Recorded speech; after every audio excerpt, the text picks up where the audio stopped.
Next presenter is from KIPP High School. Where's KIPP at? Is there KIPP in the house?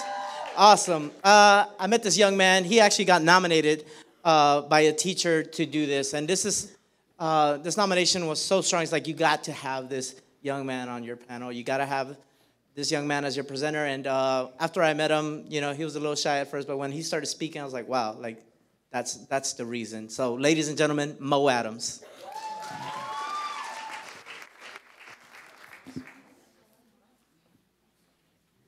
Good afternoon. My name is Mohsood Adams, and I'm a proud junior at KIPP Houston High School. Now, my message today involves a symbol that involves you and me, a symbol of that kid on the end.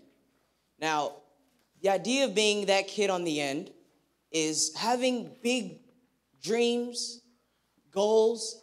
You're probably not the one that everyone's expecting to make it, but goals and dreams nonetheless, right? Being here, I'm genuinely honored to be among the dreamers and thinkers, the planners and doers, the capable and determined, and the passionate. The passionate. But we'll get back to that. So what is passion? Passion, while defined in many ways, I found that passion is a strong emotion or feeling towards something. Passion is mankind's superpower, if you will. Passion is that factor within us that allows us to look past the doubts and hardships of chasing our dreams, of reaching our goals. Examples of passion come throughout history, and they make differences. First example, Dr. Martin Luther King Jr. An example you see all the time because, well, he did make a difference. The reason we are all sitting here the way we are sitting here is because he did make a difference. Something that also came with the definition of passion is the presence of love and hate. Now, you might think, Mohsood, why love and hate? What does this have to do with passion? Well, one must love what they are doing. One must love the idea of being the best at it. One must love the idea of maximizing their passion. On the same terms, though, one hates the idea of being without that passion. One hates the idea of not being able to do what it is they love to do, what it is they feel they're made to do. One hates the idea of someone telling them they can't. That is the factor in who makes history, who is great, and who is remembered. Dr. Martin Luther King Jr., born into a household that believed in seeing the value in your fellow human being. And so this was a part of him.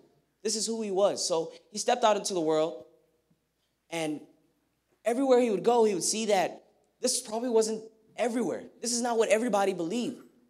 But he was passionate about making sure that the way he felt about mankind was spread. So on one hand, he loved his fellow human being. And on the other hand, he hated the way his fellow human being treated one another. So like any other passionate person that makes history, he took action. Taking action starts when one steps out of what's okay, the norms, because believe you me, there were many people that told Martin Luther King many different times in his life, in his pursuit, they told him, stop. Don't do this. It's not safe. It's not what's safe. It's not what's okay. This is the way it's been. Why can't you leave it this way? But passion, being mankind's superpower, allowed him to see past that. It allowed him to face the dangers. Martin Luther King Jr. was arrested. Going through something like that, that's an experience that many of us, we fear something like that. But he did it because he allowed his passion to drive him past the possibility of being arrested, drive him past the possibility of him being attacked, his house being attacked, his people being attacked. Martin Luther King kept on. And we have him to thank for the integration of different races throughout society. He's not the only one. His role model, Mohandas Gandhi, once said, "My life is my message." Now, my question to you today, my fellow TEDers, is your life your message? Is every day you wake up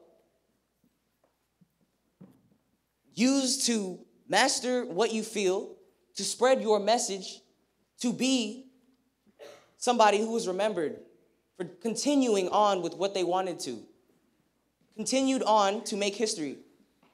A conversation with my brother one night, he basically told me, you can't blame anybody else for what you don't. You can't blame anybody else for what you don't, because if you truly want something, if you are truly passionate about something, the only person that loses if you don't make it is you. So you work at it. Another example, more recent example, Malala Yousafzai, a 16-year-old nominee of the Nobel Peace Prize, one of the most prestigious awards in the world. Because Malala, she realized what she was passionate about.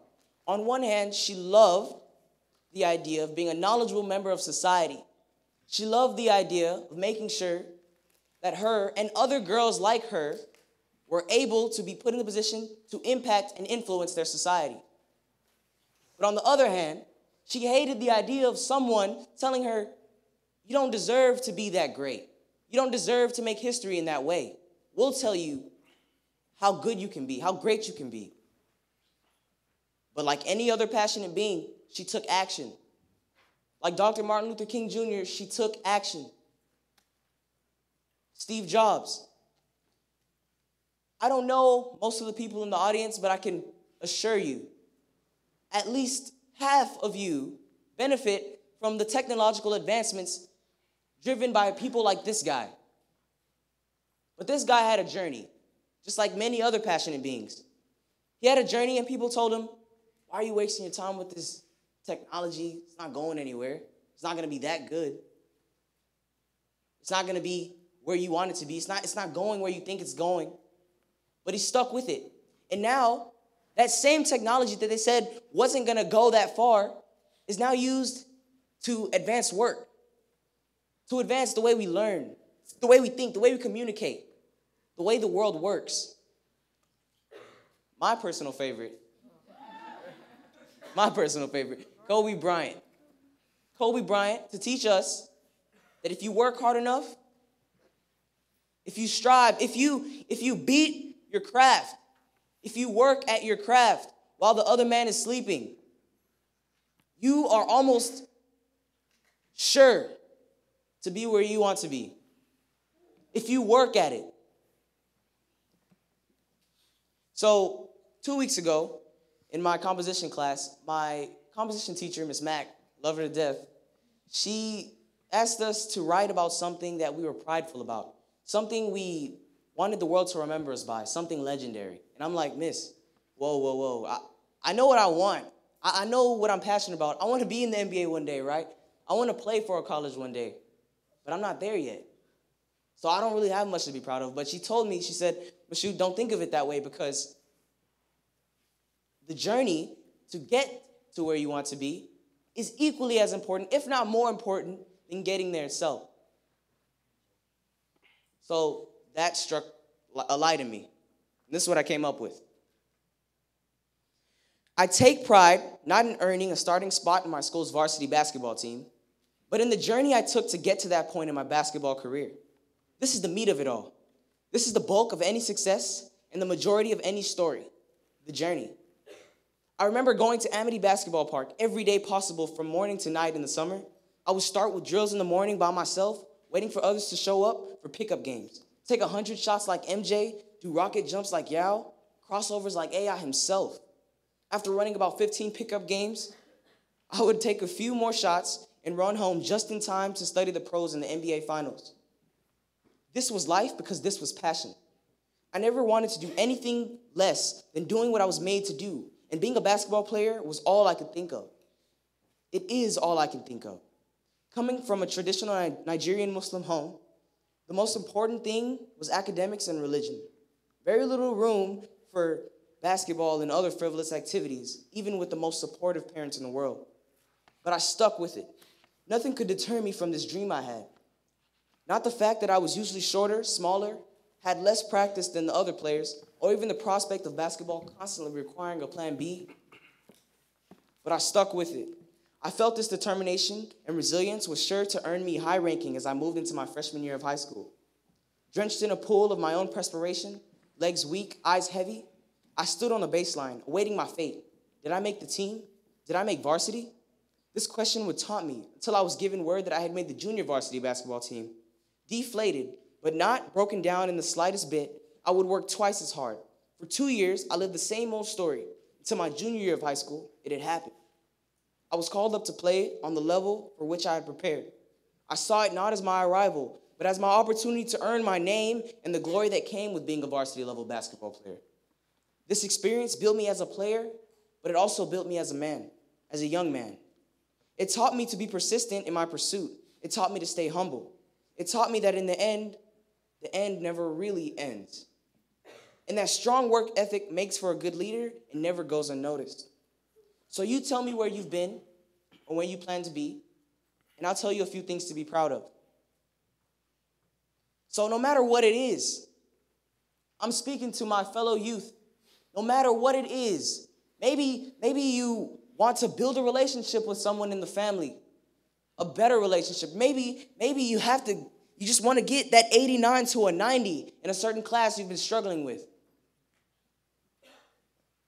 Maybe you want to be president, but nobody thinks you can.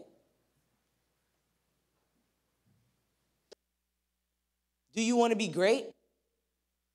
Do you want to be remembered? It all starts with you. Thank you.